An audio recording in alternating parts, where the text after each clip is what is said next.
We have finally reached Money in the Bank of 2025, one of the more interesting shows of the year, plus with some great ladder matches. In this year's, at least one of the lineups looks pretty stacked. Before we get into this prediction video, I have a little bit of an announcement. I am officially bringing back my streaming channel, so if you want to go there, it's Dante Susano. It is gaming / anime, just reaction stream. All my streaming content be on that channel. Enjoy the content that I got coming up over there, but this channel will still be the primary focus. Remember to hit that like and subscribe button. It really helps with the channel because we're on the road to 1,000 subscribers. But now let's get back to these Money in the Bank of 2025 predictions. First we get into is John Cena, Logan Paul, is Cody Rhodes, and Jey Uso. First of all, I don't like that either championship not being defended on the show. Why do we have Logan Paul here? Because I'm sorry, all Logan Paul is really good at is in-ring work, kinda. Everything else has not been good. I'm not trying to be no hater. I'm genuinely being honest. Nothing else has really been good. He shouldn't be pushed as a main eventer. He has lost so much stock and interest ever since that US title run, and has really showed the flaws of it. The John Cena heel run has been kind of meh, murky waters, and like our true stuff wasn't so bad, but like his stuff was kind of meh. And then just kind of Jey Uso's like title run, like this could have been Jey Uso versus Gunther, a WrestleMania rematch at Money in the Bank. He could have easily did this here, but no. And it's cool to see Cody Rhodes back in the ring, but we did not need this tag match, or at least you could have switched out Jey Uso and Logan Paul for two other people. I just feel like this was not needed, and really trying to hype up Logan Paul as a main event guy.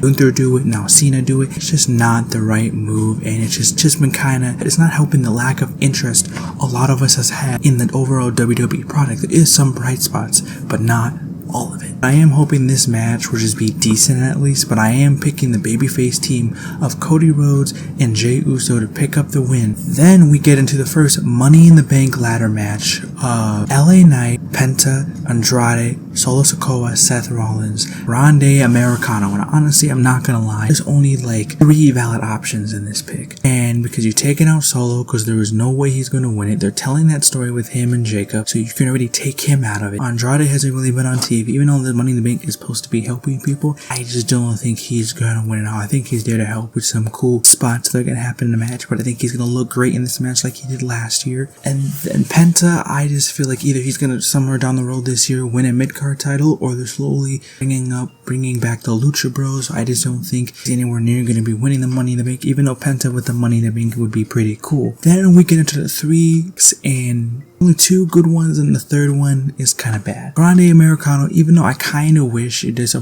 opportunity would have given to somebody else, even though, yeah, we have the running joke of Chad Gable, Grande Americano, I just would have wished this spot would have got to go to somebody who hasn't been on used TV, like maybe a Karrion Kross. Even though I don't think he would win it, just give it to somebody else. Anybody on that roster deserves some screen time and TV time. But with the whole Grande thing, there is a horrible thing. I don't think this is a great idea. Of either there's 2 options I might go with him winning it, him cashing in on the AAA title as a luchador and having all the luchadors hunt him down because he's been consistently feuding with luchadors before WrestleMania. I don't see Chad Gable at all winning a world title, so I think him win the AAA title, cashing that in over there, that might be the way they might go, even though I think that's just a horrendous idea. But WWE's really been pushing this Grande stuff, even though I'm kind of in the middle. I kind of like it and don't like it. I could see WWE going that direction. But then for a second pick, it is Seth Rollins. You have this whole heel character in this, being the future and being the face of like the company right now, being the guy, and having this big crazy faction with Braun Breaker and Bronson Reed and Paul Heyman. You know, yeah, you could have that sense of direction of going with Seth Rollins with the Money in the Bank and going that direction. I just feel like Seth Rollins could easily beat Jey Uso on a one-on-one. You don't need this whole Money in the Bank thing of Seth Rollins winning it. He doesn't really need it. I think too, we're gonna have the interferences of maybe a returning Roman Reigns, or maybe it's a CM Punk and Sami Zayn are gonna get involved, since they've been feuding Seth Rollins over the past couple weeks on Raw. That's the reason why those factors I take Seth Rollins out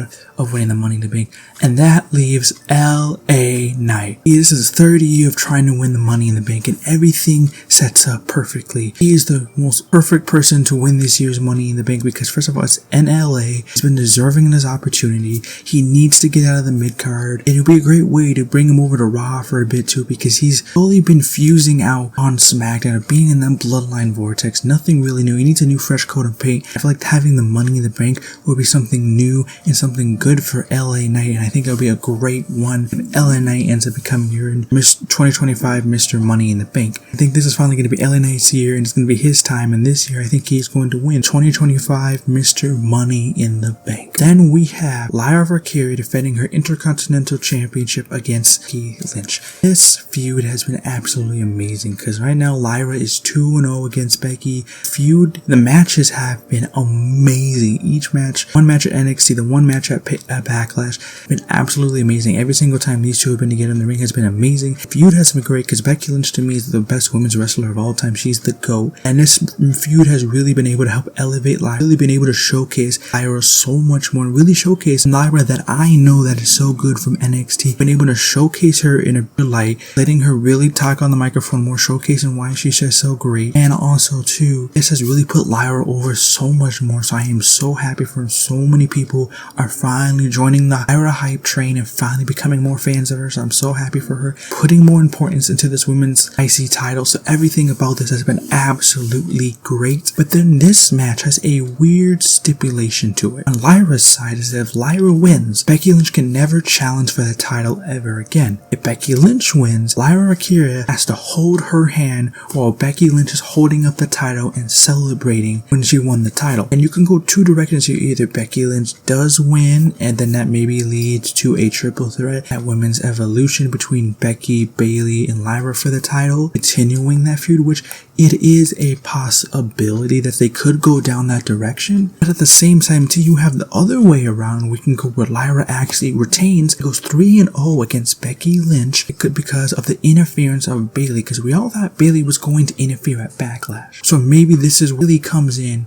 reignites her feud with Becky, and this is maybe the match we get at Women's Evolution 2. There's multiple different directions this match could end up going. Overall, this is going to be a great match. Very excited for this match. But at the end of the day, I think Lyra Valkyria is going to retain her Women's Intercontinental Championship by going 3-0 against Becky Lynch. Then we get into the match that I think should be the main event, which is the Women's Money in the Bank match that has Naomi, Rhea Ripley, Julia, Roxanne Perez, Alexa Bliss, and Stephanie Barker. What I mean by this women's match should main event, because this lineup is absolutely stacked. Even though they're probably going to make that stupid tag match the main event, I still think this should be the main event because this match is absolutely amazing. Outside of Becky and Lyra, is the second most interesting match. This match has the potential of being one of the greatest women's Money in the Bank matches from just the different amount of styles that are in the match and the difference of spots they could do in this match. This match could truly be one of the greatest women's Money in the Bank matches because the women have a lot of good Money in the Bank matches. But overall, there's many different stories going on here, but there's truly only like 3 good winners out of this women's Money in the Bank match. But the people we have to eliminate first is Rhea Ripley. I'm fine with Rhea Ripley going after titles and being the main event scene. I feel like people complain too much about her winning all the time when she's Rhea Ripley to get stars like Bianca, Roman, Cody, everyone else. They're going to be picking up wins. Of course, they can lose here and there, but they're going to be picking up the big wins because Rhea Ripley is that star. But she's literally a walking Money in the Bank, so she literally does not need this Money in the Bank at all. It is Julia, and it hurts me so much to say that because I want Julia to win this so bad because Julia is truly one of my favorite women's wrestlers of all time. I love this woman. She is so freaking amazing. But the reason why I don't think that is because I've had this theory and they're already telling it on TV, because if you look at the qualifier match, she already pinned Zelina Vega, who's currently a US champion, so they already tells that side of the story, and she's already confronted Zelina saying, I got my eye on you, but especially that title. So they're already planting the seeds for Julia to go after that US title. So even though it would be cool to see her as Miss Money in the Bank this year, and I think she would rock it and kill it as Miss Money in the Bank, I just don't think it's in her cards this year. The next person is Alexa Bliss. To me, the reason why I have her, because even though her story would make sense for winning it, just because she's been gone for 2 years, the women's division has changed. She doesn't have much as momentum as she used to, Or she's still a big star. She's Alexa Bliss. But the one thing that would really make sense for her winning it, though, would be winning it because she's been gone for 2 years for her to cash in, so that'd be a more believable way instead of her working up the ranks to win it. Let me get to the 3 people who I think are the most likely chances of winning it. And the first one is Roxanne Perez. Roxanne Perez, if you haven't seen her NXT work, she is one of the women who I could see main eventing WrestleMania, multi-time champion, multi-time mid-card world champion. The future is so bright. Like, the sky is the limit for this woman. She is just that freaking good. I think she would be a great person to win the Money in the Bank. You can really tie in the tension and the stories of the current Judgment Day event, bringing in Roxanne with it, and Roxanne having the Money in the Bank and not Liv having it, and all these different things. So it could really tie in many different things for that whole story and put more of a rocket on Roxanne Perez, who is one of your big future stars for that future of that women's division. I don't know if she's gonna win it. And you have the two other women, which is Stephanie Vaquer. Stephanie Vaquer literally has the rocket strapped at her. Stephanie Vaquer is the future. Like, she is a star. I've been a fan of her for a long time, but I did not expect to see the stardom, the star power, the rise that she has had coming in the WWE. North American champion, double champion with NXT champion, becoming the NXT champion, having a good little reign with that title, being super over with the WWE universe, becoming one of the biggest stars in the women's division because she's just that freaking good. I can maybe see them easily just instantly strapping the rocket onto Stephanie Vaquer, letting her win the Money in the Bank, and by some time at the end of this year, she ends up becoming women's champion. I would not be surprised if they did that and strapped the rocket to her, because Stephanie Vaquer is literally a star, a multi-time world champion. Like, she literally is going to be the face of this women's division because Stephanie Vaquer is a freaking star. But then we get to the main woman. They've been putting some of the best work currently in the women's division, who should have been rewarded with another story in the past to win a title. Right now, she's been killing, and that's Naomi. Naomi in this heel character run has been absolutely amazing, from her stuff on promos, her in-ring work, because she always kills it in-ring, and her online, on her social media stuff. Everything about this has been great. I've really been wanting her to finally be rewarded, and she makes the most sense. Even though I would rather have just her beating Tiffany on a one-on-one straight up, I think the Money in the Bank would still be fine with her, because it fits her character, it fits her whole thing of this heel character. And Naomi has been truly amazing with this heel work that she's been doing, and she deserves this Money in the Bank win. So I would not be mad if she wins it, because she is the great pick for this. I think Naomi has the biggest shot of winning this year's Money in the Bank because she deserves it, and I think she'd be a great choice for this year's Miss Money in the Bank. Even though I want Roxanne Perez to win it, I think she'll be a great